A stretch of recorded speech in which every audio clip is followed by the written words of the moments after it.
SSLC ಪರೀಕ್ಷೆಯಲ್ಲಿ ಆಳ್ವಾಸ್ ಶಾಲೆಯ 81 ವಿದ್ಯಾರ್ಥಿಗಳು 625ರಲ್ಲಿ 600ಕ್ಕೂ ಹೆಚ್ಚು ಅಂಕ ಪಡೆಯುವ ಮೂಲಕ ವಿಶಿಷ್ಟ ಸಾಧನೆ ಮಾಡಿದ್ದಾರೆ ಎಂದು ಆಳ್ವಾಸ್ ಶಿಕ್ಷಣ ಪ್ರತಿಷ್ಠಾನದ ಅಧ್ಯಕ್ಷ ಡಾಕ್ಟರ್ ಎಂ ಮೋಹನ್ ಆಳ್ವ ಹೇಳಿದರು.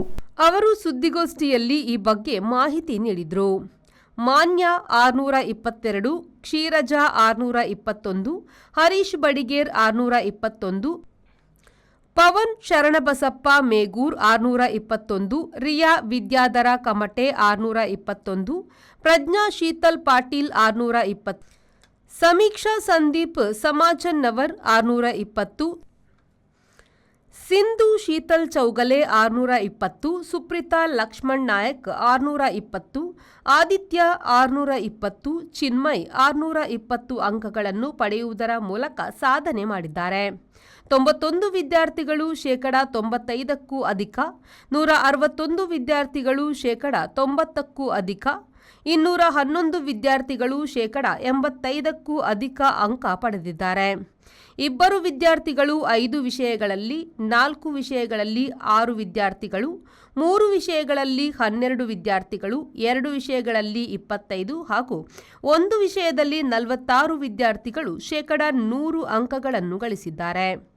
ಪ್ರಥಮ ಭಾಷೆ ಕನ್ನಡದಲ್ಲಿ 14, ದ್ವಿತೀಯ ಭಾಷೆ ಕನ್ನಡದಲ್ಲಿ 15, ತೃತೀಯ ಭಾಷೆ ಕನ್ನಡದಲ್ಲಿ 7, ಪ್ರಥಮ ಭಾಷೆ ಇಂಗ್ಲಿಷ್ನಲ್ಲಿ 2, ದ್ವಿತೀಯ ಭಾಷೆ ಇಂಗ್ಲಿಷ್ನಲ್ಲಿ 4, ಪ್ರಥಮ ಭಾಷೆ ಸಂಸ್ಕೃತ 8, ತೃತೀಯ ಭಾಷೆ ಹಿಂದಿ 42, ತೃತೀಯ ಭಾಷೆ ಸಂಸ್ಕೃತದಲ್ಲಿ 10, ಗಣಿತದಲ್ಲಿ 15, ಸಾಮಾನ್ಯ ವಿಜ್ಞಾನದಲ್ಲಿ 19, ಸಮಾಜ ವಿಜ್ಞಾನದಲ್ಲಿ 40 ವಿದ್ಯಾರ್ಥಿಗಳು 100 ಅಂಕ ಪಡೆದಿದ್ದಾರೆ ಎಂದು ತಿಳಿಸಿದರು. ಶಾಲೆಯಲ್ಲಿ 81 ವಿದ್ಯಾರ್ಥಿಗಳಿಗೆ 620ರಲ್ಲಿ 600ಕ್ಕೂ ಹೆಚ್ಚು ಅಂಕ ಗಳಿಸಿದೆ. ಅಂದರೆ 96%ಗಿಂತ ಮೇಲೆ 81 ವಿದ್ಯಾರ್ಥಿಗಳು ಈ ಸ್ಥಾನವನ್ನು ಪಡೆದಿದ್ದಾರೆ. 620ರಲ್ಲಿ 600ಕ್ಕಿಂತ ಹೆಚ್ಚು ಅಂಕ ಪಡೆಯುವ ಮೂಲಕ ವಿಶಿಷ್ಟ ಸಾಧನೆಯನ್ನು ಪಡೆದಿದ್ದಾರೆ.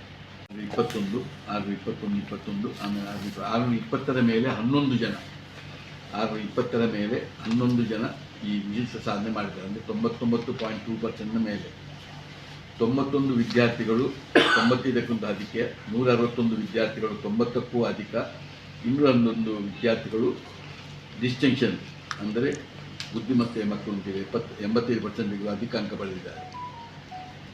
ಇನ್ನೂ 2 ವಿದ್ಯಾರ್ಥಿಗಳು 5 ವಿಷಯದಲ್ಲಿ, 4 ವಿಷಯದಲ್ಲಿ 6 ವಿದ್ಯಾರ್ಥಿಗಳು, 3 ವಿಷಯದಲ್ಲಿ 12, 2 ವಿಷಯದಲ್ಲಿ 25 ಮತ್ತು 1 ವಿಷಯದಲ್ಲಿ 46 ವಿದ್ಯಾರ್ಥಿಗಳು ಒಟ್ಟಿಗೆ 100ಕ್ಕೆ 100 ಅಂಕವನ್ನು ಗಳಿಸಿದ್ದಾರೆ. ಯಾವ್ಯಾವ ಇದರಲ್ಲಿ ಪ್ರಥಮ ಭಾಷೆ ಕನ್ನಡದಲ್ಲಿ 14, ದ್ವಿತೀಯ ಭಾಷೆಯಲ್ಲಿ ಕನ್ನಡದಲ್ಲಿ 15, ತೃತೀಯ. ಸುದ್ದಿಗೋಷ್ಠಿಯಲ್ಲಿ ಆಳ್ವಾಸ್ ಕನ್ನಡ ಮಾಧ್ಯಮ ಶಾಲೆಯ ಮುಖ್ಯ ಶಿಕ್ಷಕ ಪ್ರಶಾಂತ್ ಬಿ, ಆಳ್ವಾಸ್ ಆಂಗ್ಲ ಮಾಧ್ಯಮ ಶಾಲೆಯ ಮುಖ್ಯ ಶಿಕ್ಷಕಿ ವಿಜಯ ಟಿ ಮೂರ್ತಿ, ಆಡಳಿತಾಧಿಕಾರಿ ಪ್ರೀತಂ ಕುಂದರ್ ಹಾಗೂ ಸಹಾಯಕ ಆಡಳಿತಾಧಿಕಾರಿ ರಾಜೇಶ್ ಕುಮಾರ್ ಶೆಟ್ಟಿ ಉಪಸ್ಥಿತರಿದ್ದರು. ಪ್ರೇಮಶ್ರೀ, ವಿ4 ನ್ಯೂಸ್, ಮೂಡುಬಿದ್ರೆ.